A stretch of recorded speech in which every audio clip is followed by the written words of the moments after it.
Yo siempre digo que los recuerdos pesan más que las arrugas. Y si hoy mis manos tiemblan al remover el azúcar del coco en la olla, no es por la edad, sino porque aún arden con el silencio que me acompañó desde niña. Hay verdades que se entierran tan hondo que uno cree que se han apagado, pero no. Laten debajo de la piel como brasas escondidas, esperando el momento de arder otra vez. Y ahora, mirando a mi nieta cumplir los 13 años, la misma edad en la que yo dejé de ser niña, sé que no puedo seguir callando. Quien me ve en la estación de autobuses de Sevilla, con mi pañuelo de flores cubriendo las canas y un carrito lleno de dulces caseros, cree encontrar a una abuela común. Pero dentro de mí hay pasillos oscuros, habitaciones cerradas, voces que aún susurran lo que nunca debió suceder. Si me decido a hablar, es porque sé que mi silencio no puede ser herencia. Mi nieta merece una historia distinta, una vida sin miedos escondidos en las esquinas de la casa.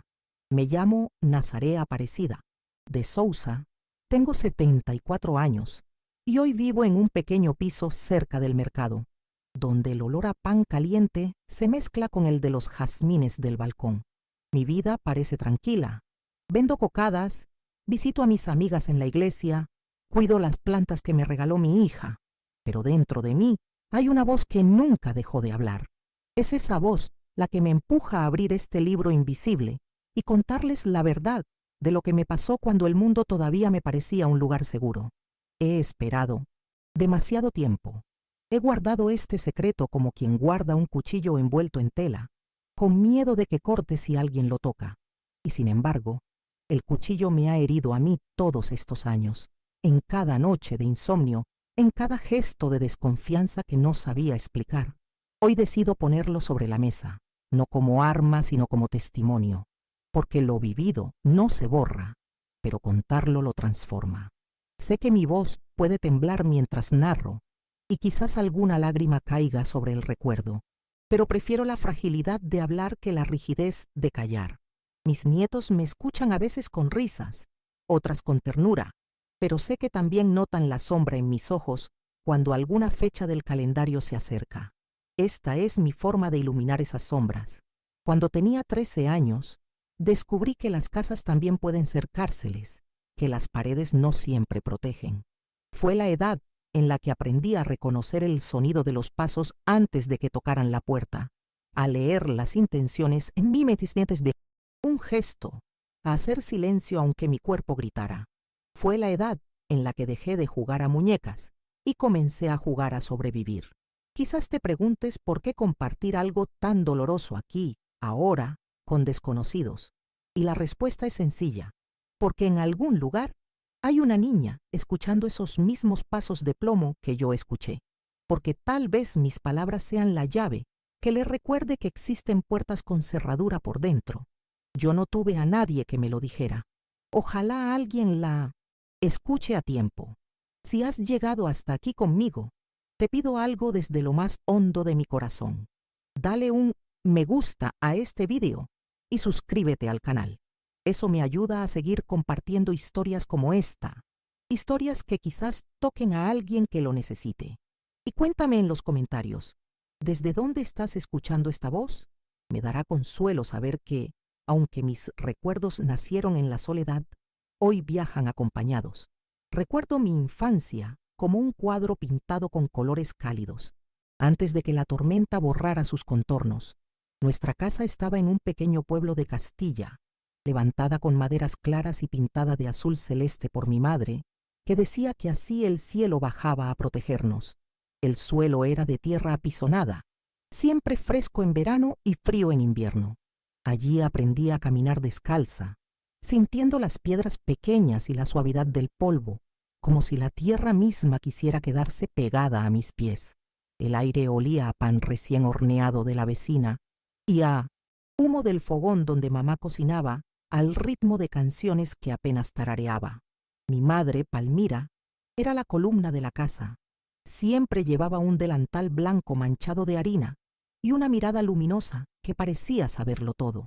Recuerdo cómo extendía las sábanas en el patio, sujetándolas con pinzas de madera, y al hacerlo cantaba coplas antiguas que hablaban de amores lejanos y barcos en el puerto.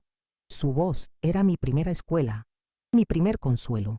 A su lado aprendí que la ternura podía habitar en lo más simple, en un trozo de pan con aceite, en un abrazo rápido antes de dormir, en la calma de su risa. Mi padre, Anselmo, era pedrero. Pasaba el día entre ladrillos, polvo y martillos, y regresaba al anochecer con la ropa endurecida por el trabajo.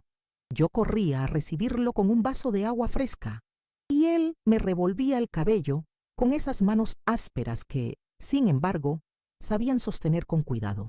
Siempre se guardaba un trozo de pan o una naranja para compartir conmigo y mis hermanos, como si fuese un tesoro. Nunca hablaba demasiado, pero cuando lo hacía, cada palabra tenía un peso sereno que nos daba seguridad. Éramos 3 hermanos. Janu, el mayor, que con 9 años parecía un torbellino incansable, corriendo detrás de las gallinas, subiendo a los árboles o inventando carreras con palos. Luego estaba Lidia, mi pequeña, de ojos enormes y pestañas largas, que a sus 6 años no se separaba de mí ni un segundo. La llevaba siempre del brazo, y ella me seguía con la confianza absoluta de quien aún no conoce el miedo. Yo era la del medio, con 13 años cumplidos, demasiado mayor para los juegos de Janu y demasiado niña para las tareas serias de los adultos. Pero en esa casa me sentía parte de un todo que me hacía suficiente. Las mañanas comenzaban con el aroma del café colado en paño y el pan duro que mamá ablandaba en la leche. Después, cada uno tomaba su rumbo. Mi padre al trabajo, Janu al campo a ayudar en lo que podía, y yo a la escuela, siempre con Lidia de la mano, porque a ella le gustaba seguirme como una sombra. El camino hasta la escuela estaba lleno de almendros, y cuando florecían, parecía que la primavera nos saludaba con un mantel blanco. Los niños corríamos entre esos árboles, y yo guardaba alguna flor en mi cuaderno, como si pudiera atrapar la alegría entre sus páginas. Los domingos eran días sagrados, no solo por la misa en la iglesia blanca del pueblo, sino porque después papá ponía el viejo transistor en la mesa y escuchábamos juntos el programa de música. Mamá freía rosquillas con azúcar y la casa se llenaba de ese olor dulce que todavía hoy me hace cerrar los ojos con nostalgia. Yo miraba a mis padres bailar despacio, casi sin moverse, y sentía que el mundo era indestructible. El patio era nuestro reino. Allí teníamos gallinas, un gallo orgulloso que siempre cantaba antes del amanecer, y un perro viejo al que llamábamos Faro porque siempre nos seguía hasta el río y parecía guiarnos de vuelta. Con Lidia inventábamos casas con ladrillos, viejos y cocinas con latas vacías, jugando a ser mayores. Janu, en cambio, prefería hacer pequeñas trampas para atrapar grillos y después soltarlos, solo por el gusto de verlos saltar. Nuestra imaginación llenaba cada rincón, y la pobreza nunca fue obstáculo para sentirnos ricos en historias. La escuela era humilde, un salón con bancos de madera, un pizarrón siempre cubierto de polvo de tiza, y la maestra, doña Carmen, con su moño apretado y un corazón enorme. Yo adoraba aprender. El olor a titimires de cuadernos, a lápices recién afilados, me parecía una promesa de futuro. Muchas veces llevaba a Lidia conmigo, y la maestra la dejaba sentarse a mi lado, dibujando círculos mientras yo aprendía las tablas de multiplicar. En esos momentos sentía que el mundo tenía un orden claro y bondadoso. Por las tardes, después de ayudar a mamá en la cocina, me sentaba en la puerta de la casa a mirar cómo el sol se escondía detrás de los campos de trigo. Ese color dorado que lo bañaba todo se me quedó grabado, como el color de mi infancia. A veces los vecinos pasaban saludando, intercambiábamos frutas o noticias, y parecía que la vida era una comunidad sólida, donde todos se conocían y cuidaban. Cuando había feria en el pueblo, mi padre nos llevaba. Recuerdo los colores de los puestos, el olor a almendras tostadas, la música de las gaitas y los tambores. Janu siempre insistía en montar en la noria, aunque le daba miedo cuando subía demasiado alto, y Lidia reía con una manzana de caramelo entre las manos. Para mí, esos días eran pura magia, luces que brillaban como estrellas al alcance de la mano. Nuestra casa no tenía lujos, pero sí rincones secretos. Había un baúl en el que mamá guardaba manteles bordados y algunas cartas antiguas que nunca nos dejaba leer. A mí me encantaba sentarme sobre ese baúl, sentir que custodiaba un misterio. Había también un rincón en el patio donde crecían hierbas que mamá usaba como remedios. Manzanilla para los nervios, tomillo para la tos. Yo se la observaba, con fascinación, como si tuviera un don que transformaba lo sencillo en milagro. El invierno era duro, con frío que se colaba por las rendijas de las ventanas, pero la chimenea del comedor nos reunía a todos alrededor del fuego. Janu contaba historias inventadas, mamá cosía, papá fumaba su pipa en silencio, y Lidia se dormía sobre mis rodillas. Yo sentía entonces que la vida no necesitaba más que ese calor compartido. En verano, en cambio, las noches eran largas y tibias.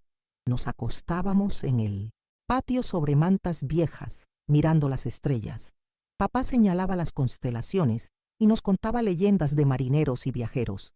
Yo soñaba con conocer otros lugares, con escapar algún día más allá de los límites del pueblo, aunque en ese entonces no sabía de qué quería huir. La vida estaba marcada por ciclos: siembra, cosecha, fiestas, escuela.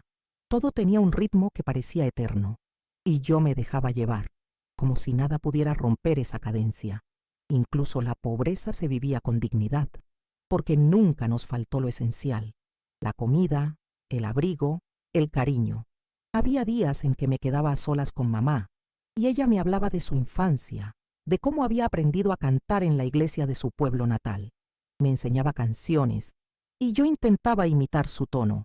Era nuestra complicidad secreta, un tesoro que solo nosotras compartíamos. Con mis hermanos también tejía lazos que parecían indestructibles.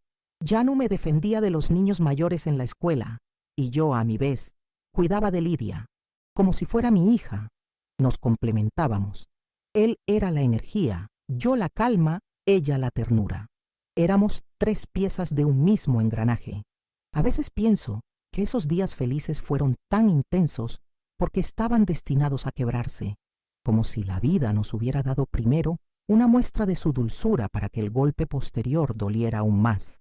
Pero en aquel entonces yo no sabía de tormentas, solo conocía la quietud de una familia unida, la certeza de que el amor era un refugio inquebrantable. La infancia me enseñó a mirar con esperanza, a creer que el mundo era seguro. Por eso, cuando todo cambió, la herida fue doble, no solo por lo que sucedió, sino porque destruyó también mi fe en la vida. Pero antes de eso, en aquel pequeño pueblo, yo fui feliz. Y esa felicidad, aunque breve, todavía me acompaña en los recuerdos como una llama que se resiste a apagarse. El verano que se llevó a mi madre, aún lo escucho como un eco apagado. Recuerdo su tos seca, primero disimulada entre las tareas de la casa, luego cada vez más profunda, como si en cada acceso se le escapara un pedazo de vida. Al principio pensé que era un resfriado, algo pasajero, pero pronto la vi agotarse al tender las sábanas, dejar a medio hacer el pan y apoyarse en la mesa como si el mundo se inclinara sobre ella. Tenía el pecho quejumbroso, un silbido extraño que me daba miedo. Esa música rota fue la primera señal de que la armonía de nuestra casa empezaba a desmoronarse. Papá intentaba animarla, pero yo lo veía con los ojos hundidos y la camisa sin lavar, como si de pronto hubiese envejecido 20 años en pocas semanas. La llevaba al médico del pueblo, quien apenas recetaba jarabes y reposo, pero el reposo nunca fue posible. Mi madre era el motor de la casa, y cada vez que se acostaba, la rutina parecía tambalear. Yo trataba de sustituirla, de cocinar, de cuidar de Lidia, de ayudar a Janu, pero era imposible llenar su ausencia mientras aún estaba viva. La enfermedad ya estaba ganando territorio. Recuerdo aquella última noche, la lámpara de queroseno ardiendo floja, su respiración como un fuelle roto, las manos heladas que yo intentaba calentar entre las mías. Me pidió que cuidara de mis hermanos y me susurró una canción incompleta que se le apagó en los labios. Al amanecer, su cuerpo estaba quieto y la casa entera parecía detenida en un silencio insoportable. A mis 13 años, entendí de golpe lo que significaba la palabra orfandad, aunque papá aún estaba vivo. El velorio fue en nuestra propia sala. Las vecinas llenaron la casa con rezos y abanicos, con flores marchitas que olían demasiado fuerte. Yo me sentía mareada, incapaz de llorar delante de todos. Janu mordía los labios con rabia contenida y Lidia se acurrucaba contra mí, buscando un calor que ya no podía encontrar. Papá, en cambio, permanecía rígido, con la mirada perdida en un punto fijo. Ese vacío en sus ojos me asustó más que la muerte misma. Tras la sepultura, la casa nunca volvió a ser la misma. Las paredes que antes parecían sostenernos ahora eran frías y ajenas. Papá se hundió en un silencio que se volvió costumbre. Pasaba horas sentado en la mesa, mirando nada, bebiendo más de lo que debía. La risa desapareció de nuestro patio. Janu se volvió más inquieto, salía de casa buscando distracciones, y yo me quedaba con Lidia, que me preguntaba todas las noches cuándo volvería mamá. Nunca supe qué responderle sin que la mentira me rompiera por dentro. Fue entonces cuando apareció más seguido en nuestra vida Valentín, el compadre de papá. Siempre había estado cerca, organizando las fiestas de la iglesia, ayudando en las obras. Tenía fama de hombre correcto, de palabra suave y gesto generoso. Al principio, su presencia me pareció un alivio. Alguien que hablaba cuando papá callaba, que traía pan o leche cuando faltaban. Yo creía que venía a sostenernos, a llenar un poco el hueco que la muerte había dejado. Pero pronto su ayuda se transformó en costumbre. Pasaba las tardes en nuestra mesa, revisaba nuestras cosas como si fueran suyas, opinaba sobre la crianza de mis hermanos. Papá, demasiado abatido, no se resistía. Parecía agradecer que alguien tomara decisiones por él. Yo, en cambio, sentía un peso extraño, una incomodidad que no sabía explicar. Había algo en la forma en que Valentín miraba, como si calculase cada movimiento. La primera vez que lo vi entrar en la habitación de papá sin pedir permiso, comprendí que ya no era invitado, sino dueño.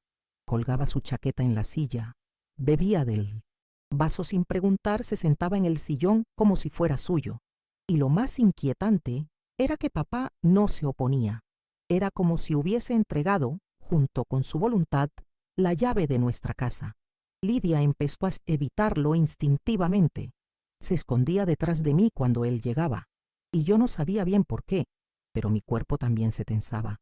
Janu, distraído con sus juegos y escapadas, no lo notaba tanto. Yo sí.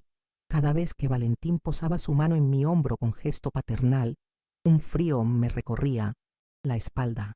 No podía nombrar el peligro, pero lo presentía.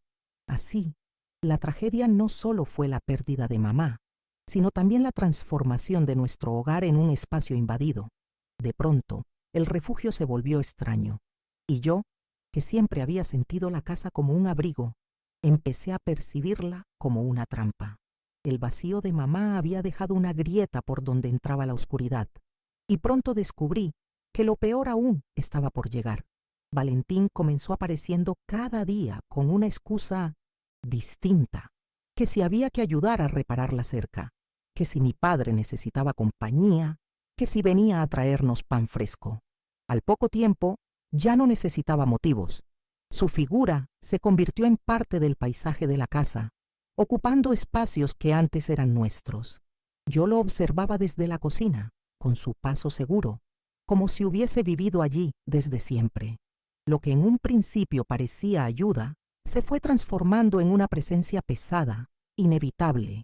Su tono era suave, pero no había ternura. Era una voz que bajaba despacio, cargada de insinuaciones que no entendía del todo, pero que me hacían temblar.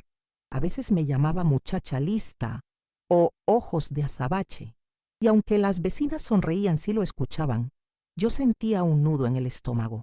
Me parecía que sus palabras tenían un filo oculto, como un cuchillo envuelto en flores. Papá, consumido por su tristeza, se dejaba guiar. Aceptaba las órdenes de Valentín como si fueran decisiones propias.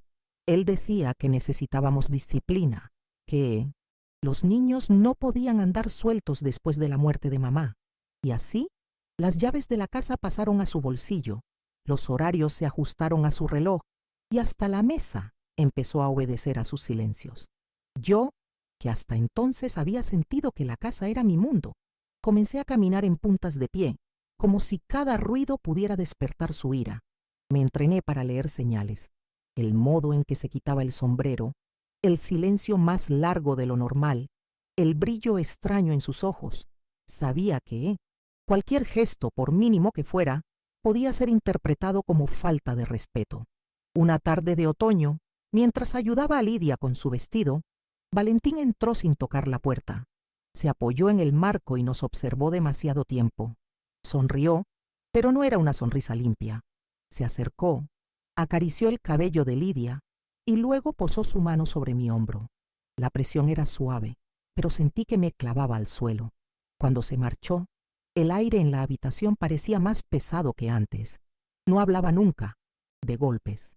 No necesitaba. Su manera de controlar era más silenciosa y eficaz. Una amenaza disfrazada de consejo, una mirada prolongada que paralizaba. Decía que las mujeres debíamos aprender a obedecer, que el respeto se demostraba en silencio. Mi padre asentía, como si aquellas frases fueran verdades absolutas, y yo aprendí a callar, aunque por dentro gritara. Los primeros signos de lo que vendría se manifestaron en mi cuerpo.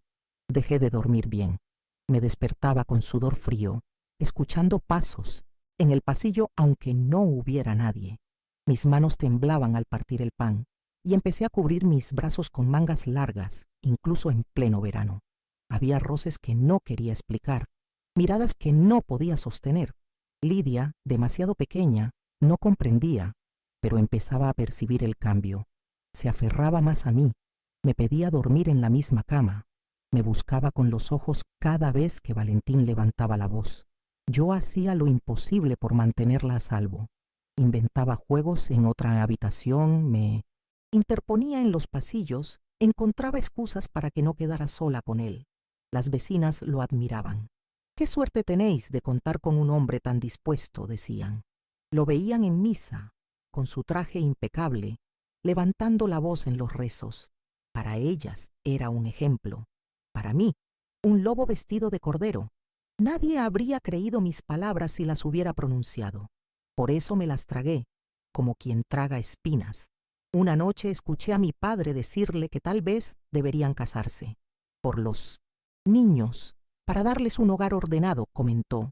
Valentín sonrió satisfecho. Sentí que el suelo se abría bajo mis pies. El hombre que ya gobernaba nuestras vidas tendría ahora un título que legitimaba su poder. Me encerré en el cuarto, abracé a Lidia y supe que algo oscuro estaba a punto de instalarse definitivamente. Los días siguientes fueron una sucesión de pruebas de obediencia.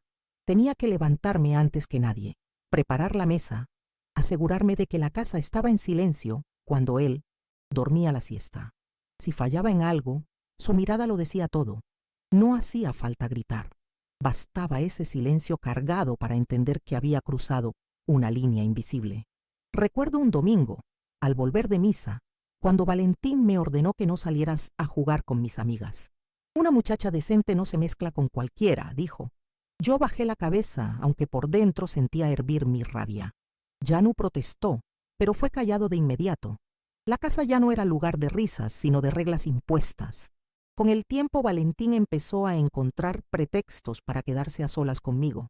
Encargaba a Yanu algún recado en el pueblo, mandaba a Lidia a ayudar a una vecina. Yo me quedaba atrapada en la cocina, escuchando su voz detrás de mí, sintiendo sus pasos demasiado cerca. No hacía falta contacto para sentir el miedo. Su mera presencia ya era una amenaza. Yo aprendí a resistir en silencio, a inventar ocupaciones, a mantenerme cerca de las ventanas, a fingir que necesitaba agua o leña, todo para evitar quedarme a su alcance. Pero la tensión era constante, como un hilo invisible que me ataba a cada rincón de la casa. Papá parecía cada vez más ausente. Su duelo lo había convertido en sombra, y esa sombra era el mejor aliado de Valentín. Nunca notó mis temblores, ni la manera en que yo me interponía entre él y Lidia, y si lo notaba, prefería callar. El silencio, en nuestra casa, se había convertido en ley. Hubo noches en que despertaba con el corazón acelerado, convencida de que alguien estaba junto a mi cama. Me levantaba, recorría el pasillo, comprobaba las puertas. Todo estaba cerrado, pero el miedo permanecía. El simple sonido de sus pasos en el piso de madera bastaba para helarme la sangre. Lo peor era la contradicción. Hacia afuera, Valentín era el hombre ejemplar, organizador de fiestas, devoto en la iglesia, siempre dispuesto a ayudar a un vecino. Hacia adentro, era una sombra que oscurecía cada rincón de nuestra vida. Y yo, una niña que había perdido demasiado pronto, la inocencia, entendía que nadie creería mis palabras. Así, cada día se convirtió en un ejercicio de vigilancia y silencio. Vigilancia para proteger a Lidia, silencio para protegerme a mí. Pero cuanto más callaba, más atrapada me sentía. Y mientras Valentina afianzaba su poder, yo iba perdiendo la voz. Lo que me sostenía era mi amor por mis hermanos. Cada vez que veía a Lidia sonreír entre juegos inventados, me prometía que no permitiría que esa sonrisa se apagara. Esa promesa fue mi armadura, aunque estuviera hecha de miedo. Y aunque todavía no había llegado lo peor, ya presentía que el destino se acercaba como un río crecido, inevitable, silencioso y devastador. El silencio se convirtió en mi refugio y en mi condena. Aprendí a caminar sin hacer ruido, a cerrar las puertas sin que chirriaran, a contener la respiración cuando sentía su sombra demasiado cerca. Era como vivir en una obra de teatro en la que cada gesto debía estar ensayado. La sonrisa que ofrecía en la mesa, la calma, fingida en la escuela, el cuidado extremo al pronunciar una palabra. Mi vida se redujo a un guión invisible donde lo principal era no despertar su ira. Cada día era una vigilancia constante. Sabía leer el sonido de sus pasos. Cuando eran lentos, tenía margen. Cuando eran firmes, debía apartarme. Cuando eran sigilosos, lo peor estaba cerca. Lidia no entendía esas señales, pero yo se las traducía con juegos secretos. 3 toques en la pared significaban esconderse. Una palmada corta pedía silencio. Convertí mi miedo en un idioma que solo ella y yo compartíamos. Las noches eran las peores. El crujido de la madera me mantenía alerta, incluso cuando el viento era el culpable. Dormía con los ojos entreabiertos, abrazando a Lidia, con la sensación de que cualquier momento podía ser interrumpido. Algunas madrugadas me levantaba a calentar leche, fingiendo insomnio, solo para evitar quedarme tendida y vulnerable. Era agotador, pero me parecía menos peligroso que dormir profundamente. El cuerpo también empezó a delatar mi carga. Bajé de peso, mi piel se llenó de moretones que explicaba con torpezas inventadas. Un tropiezo, una caída en el patio, un juego brusco con Janu. Llevaba mangas largas en pleno julio y pañuelos en el cuello cuando no había frío. Nadie preguntaba demasiado, quizás porque nadie quería escuchar respuestas incómodas. En la escuela, mi rendimiento decayó. Antes adoraba los cuadernos y las tablas de multiplicar. Ahora, mi mente solo calculaba rutas de escape y excusas rápidas. Mi maestra me miraba con preocupación, pero yo evitaba su mirada, temiendo que leyera mi secreto en mis ojos. Lidia, en cambio, seguía siendo la niña alegre que dibujaba flores y casas sin sospechar que yo la resguardaba de una tormenta invisible. Papá vivía cada vez más ausente. Su silencio era un muro impenetrable. Me dolía mirarlo y ver en sus ojos la huella del abandono, como si también hubiera renunciado a vivir. A veces deseaba gritarle, sacudirlo, pedirle que nos protegiera, pero la voz nunca salía. Me quedaba con el grito dentro, como un veneno que recorría mi cuerpo lentamente. La comida se convirtió en mi responsabilidad. Preparaba guisos sencillos, cuidando que todo estuviera listo antes de que Valentín llegara. Un plato mal servido podía desatar una mirada que pesaba más que un golpe. Cocinaba con el corazón acelerado, temiendo que la sal o el fuego arruinaran la calma aparente. Mi vida entera cabía en esos detalles. Una cucharada más o menos podía significar tranquilidad o amenaza. El miedo se instaló en mi piel como una segunda capa. Había momentos en que escuchaba a Lidia reír y me sorprendía no poder compartir su alegría. Era como si mi rostro se hubiera olvidado de sonreír. Janu, más libre y distraído, seguía escapando al campo, y yo envidiaba su capacidad de huir, aunque fuera por unas horas. Yo no podía. Mi deber era quedarme, vigilar, proteger. Mis escondites se volvieron imprescindibles. Guardaba pequeñas monedas en un frasco, dentro de la harina, una muda de ropa bajo el colchón, un trozo de pan seco en una caja. No sabía exactamente para qué lo hacía, pero intuía que algún día esas precauciones serían mi salvación. Era como preparar un barco en secreto, sin tener aún mar para navegar. Había mañanas en que me miraba al espejo y no reconocía a la niña que veía. Mis ojos parecían más viejos, mi boca más seria. Intentaba peinarme como antes, con trenzas, pero hasta eso parecía un disfraz mal puesto. Había crecido de golpe sin transición. No era adulta, pero tampoco era la niña que había corrido entre almendros. Era otra cosa, una sobreviviente en miniatura. El silencio también se volvió cárcel en la relación con mis amigas. Ellas hablaban de juegos, de la feria, de los primeros amores. Yo escuchaba en silencio, incapaz de compartir. Mi mundo era demasiado oscuro para caber en esas conversaciones. Me alejé poco a poco, hasta que dejaron de invitarme, y aunque me dolía, lo acepté. Era más seguro así. Había tardes en que me refugiaba en la iglesia vacía. Me sentaba en un banco, fingiendo rezar, pero en realidad solo escuchaba el eco de mis propios pensamientos. Le pedía a Dios que me diera fuerzas, que protegiera a mis hermanos, que hiciera desaparecer a Valentín. Nunca recibí respuesta, pero esa rutina me permitía llorar sin testigos. La manipulación de Valentín era sutil y constante. Frente a los demás, me elogiaba por mi obediencia. ¡Qué muchacha más responsable!, decía, y todos asentían. Pero, en privado, su tono cambiaba. Cada alabanza llevaba implícita una amenaza. Cada sonrisa era un recordatorio de su poder. Esa dualidad me mantenía atrapada. Nadie me creería si intentaba denunciarlo. Janu empezó a notar algo, aunque nunca me lo dijo directamente. A veces me miraba con ojos de sospecha, como si intuyera que algo no estaba bien. Yo lo evitaba, porque no quería cargarlo con un peso que no podía manejar. Él era solo un niño, y yo prefería llevar sola la carga. Así me aislaba también de mi propio hermano, que era lo más cercano a un aliado que tenía. La rutina era mi máscara. Ponía la mesa con precisión, ayudaba en las tareas, respondía con un sí o un no exacto. No podía darme el lujo de mostrar rebeldía. Cada palabra, cada gesto debía ser medido. Me convertía en experta en fingir calma, aunque por dentro la ansiedad me desgarrara. Había noches en que Lidia me preguntaba si mamá nos miraba desde el cielo. Yo respondía que sí, que ella nos protegía, pero en mi interior duda me atormentaba. ¿Cómo podía permitir que viviéramos aquello si realmente nos cuidaba? Me sentía culpable incluso de rezar, como si Dios también me hubiera abandonado. El cansancio se acumulaba en mi cuerpo. Caminaba encorvada, con pasos cortos, como si cargara un peso invisible. A veces me dolía la espalda de tanto estar alerta.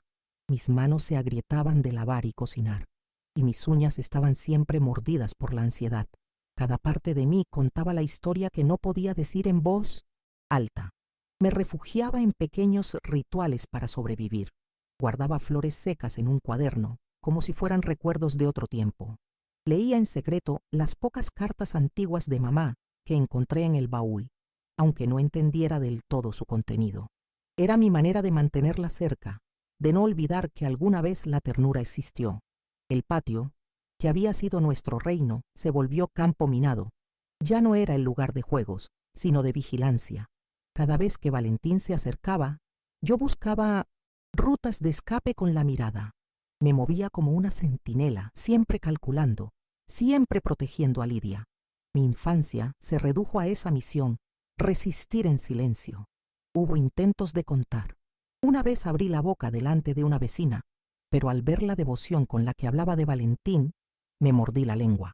Otra vez quise hablar con la maestra, pero las palabras se ahogaron en mi garganta.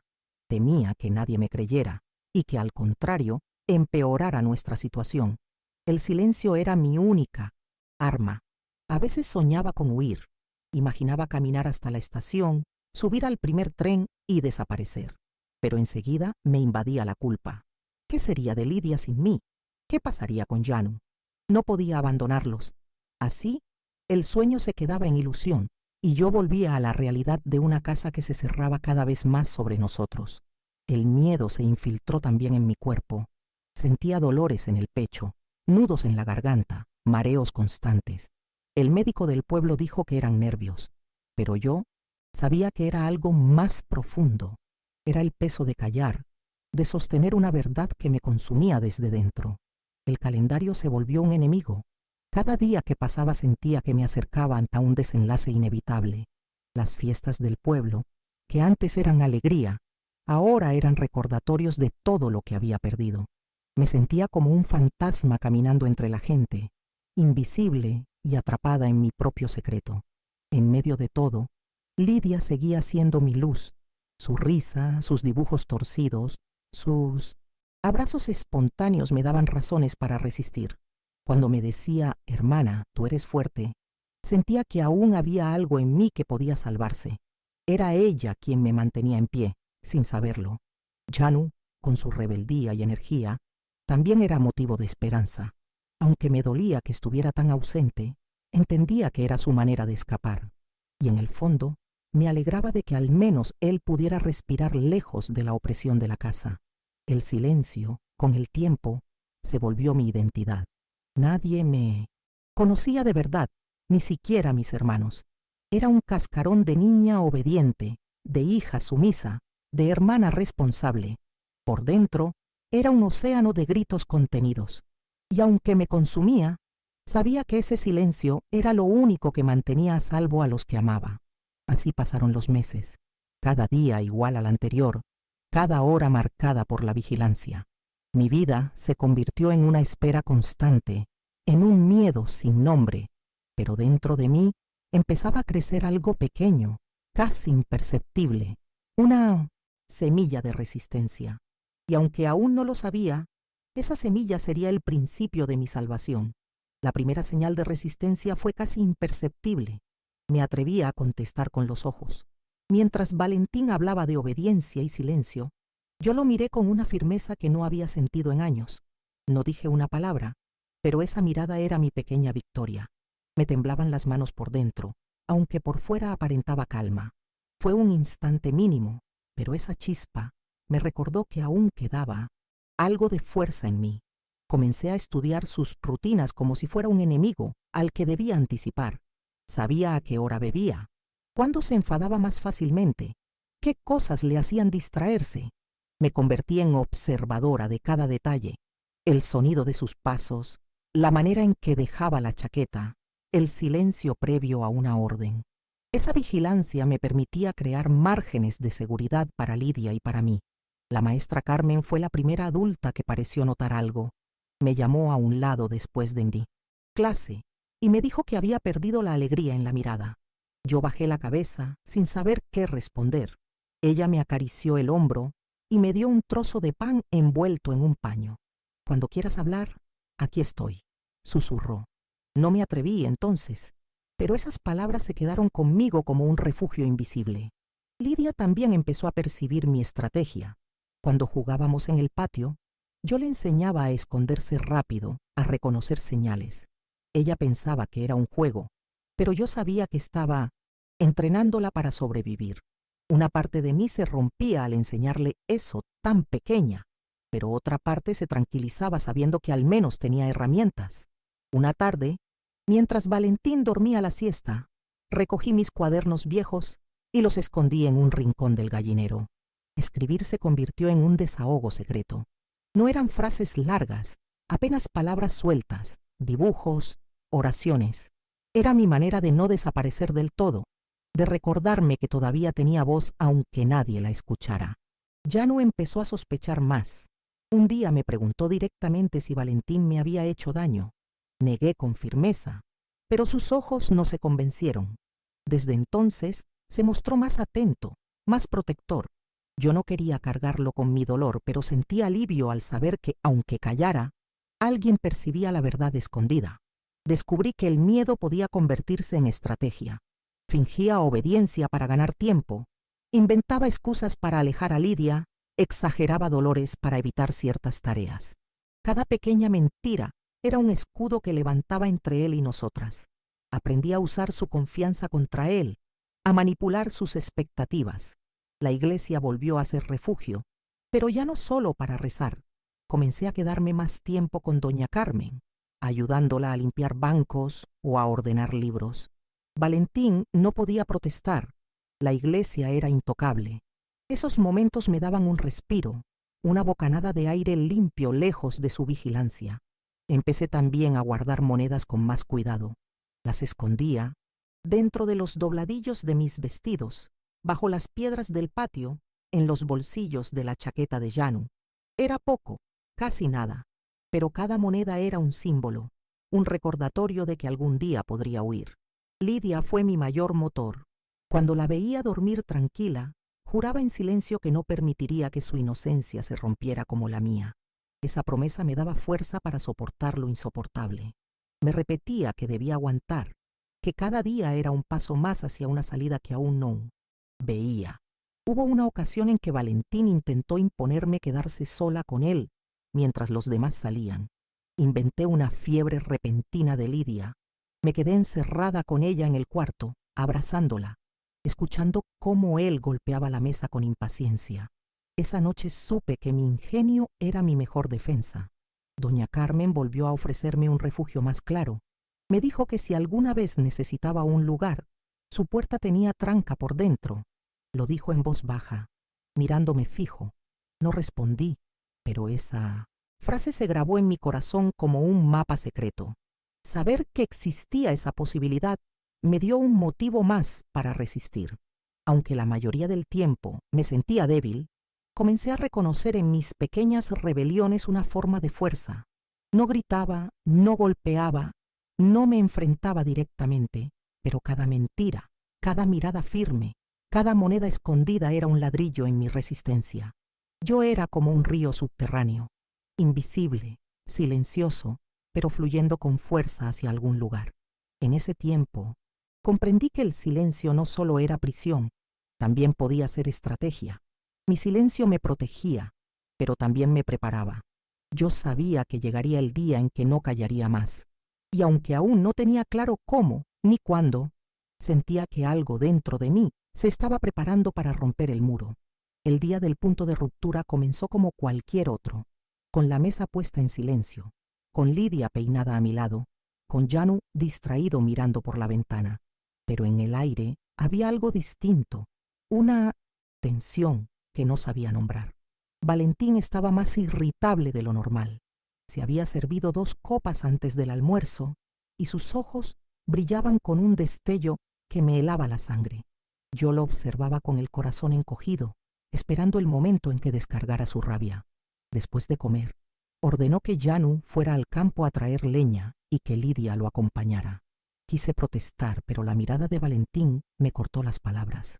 Me quedé sola, con él en la casa, y el silencio se volvió un cuchillo. Me dijo que ya era hora de que aprendiera lo que significaba la obediencia de verdad. Su voz era baja, lenta, pero cargada de amenaza. Sentí que el suelo desaparecía bajo mis pies. Retrocedí hasta la cocina, buscando cualquier excusa para mantener distancia. Tomé un jarro y fingí que iba a llenarlo de agua, pero él me siguió. Su sombra se alargaba sobre mí, más pesada que su cuerpo. Intenté mantener la calma, pero mi respiración delataba mi miedo. Era el momento que había temido tantas veces, el instante en que ya no habría escapatoria posible. Cuando me sujetó del brazo, todo mi cuerpo gritó en silencio. Su mano era firme, pero mi resistencia fue instintiva. Empujé con todas mis fuerzas y el jarro se estrelló contra el suelo, rompiéndose en 1000 pedazos. El ruido fue tan fuerte que hasta él se sorprendió. Ese instante de distracción me permitió soltarme y correr hacia la puerta. La puerta estaba cerrada con llave, como siempre hacía él. Mis manos temblaban buscando la tranca, pero no la encontraba. Detrás de mí, sus pasos se acercaban. El pánico me nublaba. Pero en ese caos recordé las palabras de doña Carmen. Mi puerta tiene tranca por dentro. Era como si me hubiera dejado un mapa. Corrí hacia la ventana, la abrí de golpe y salté al patio, raspándome las rodillas. Él salió detrás, furioso, pero yo ya corría hacia la calle, gritando el nombre de Lidia con todas mis fuerzas. No sabía dónde estaba, solo sabía que debía alcanzarla antes de que él lo hiciera. El pueblo estaba lleno de gente porque esa tarde había procesión y mis gritos resonaron más de lo que esperaba. Algunas mujeres se giraron sorprendidas, reconociendo en mi voz un miedo que no se podía fingir. Encontré a Lidia a mitad del camino, de la mano de Llano, que se asustó al verme tan alterada. Sin detenerme, los empujé a seguirme hacia la iglesia. Valentín nos perseguía, pero la multitud lo dificultaba. Yo sentía mi corazón latir tan fuerte que apenas podía respirar. Cada paso era una lucha por no caer. Entramos corriendo en la iglesia justo cuando el coro comenzaba a cantar. Doña Carmen nos vio y entendió sin palabras. Nos abrió una puerta lateral y nos metió en una habitación pequeña, cerrando con tranca desde dentro. Yo me derrumbé en el suelo, abrazando a mis hermanos, mientras afuera se escuchaban voces y pasos apresurados. Valentín gritaba, pedía que abrieran, decía que todo era un malentendido, pero el eco de mi llanto y el rostro pálido de mis hermanos contaban otra verdad. Algunas vecinas empezaron a murmurar, y por primera vez su voz no sonaba tan convincente. La máscara comenzaba a resquebrajarse. Dentro de ese cuarto, sentí que algo irreparable se había roto. Ya no podía volver al silencio. La verdad había salido de mis labios, aunque fuera en forma de grito y lágrimas. Había arriesgado todo, pero también había ganado lo esencial, la certeza de que mi voz existía. Mi padre apareció entre la multitud, confundido y desbordado. Al verme temblar, con los brazos alrededor de Lidia, comprendió más de lo que yo hubiera podido decir en palabras. No me preguntó nada. Simplemente se quedó allí, inmóvil, con el rostro lleno de vergüenza y dolor. La procesión se interrumpió, y el pueblo entero fue testigo del quiebre. Yo, que había callado tanto, estaba allí, expuesta, con mi miedo a la vista de todos. Era aterrador, pero también liberador, porque aunque aún no sabía qué vendría después, ya no podía volver atrás. Ese día entendí que resistir no bastaba, había que romper el muro. Y aunque mis manos aún temblaban, dentro de mí había una certeza nueva.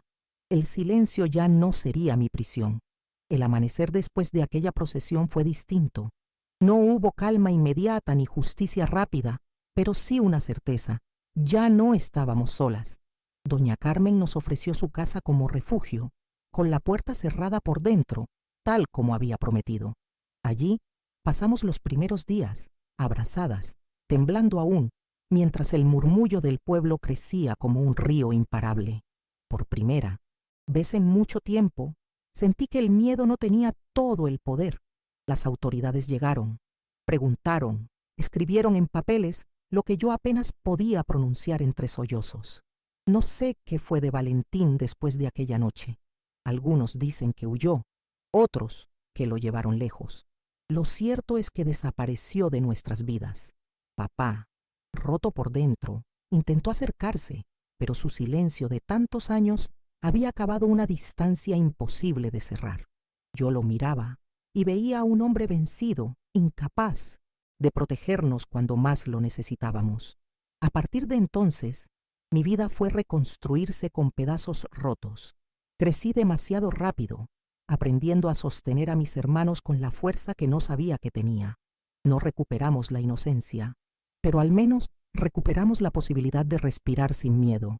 Lidia volvió a sonreír con la risa plena de una niña, y ese sonido fue mi mayor victoria. El recuerdo no se borró. Sigue conmigo, pegado a la piel como cicatriz invisible.